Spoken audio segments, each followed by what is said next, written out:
கொஞ்சம் ஜனநாயகன் முன்னாடி பின்னாடி இருக்கிற மாதிரி இருக்கு, உள்ள பூந்து அடிச்சிடலாமா அப்படின்னு நினைக்கிறவங்களுக்கும்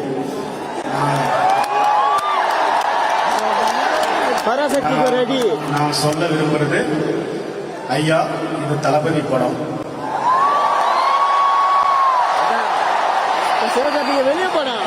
ஸோ உங்க மைண்ட்ல என்ன இருந்தாலும் கண்ட்ரோல் போட்டு எல்லாத்தையும் அழிச்சுட்டு 100% என்கேஜிங்கான என்டர்டைனிங்கான ஒரு படத்தை பார்க்கவங்க with no dull moments.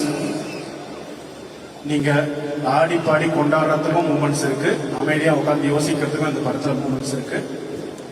And second thing, இந்த படத்தோட எண்ட்ல வந்து ஒரு 15 நிமிஷம் ஃபேர்வெல் இருக்கு, எமோஷனா அழுதுட்டே போற மாதிரி இருக்குலாம் சொல்றாங்க. அதெல்லாம் கிடையாது, இதுல அழுகாட்சி எல்லாம் கிடையாது. படத்துல ஹோப் தான் இருக்கு. படத்தோட எண்ட்ல ஹோப்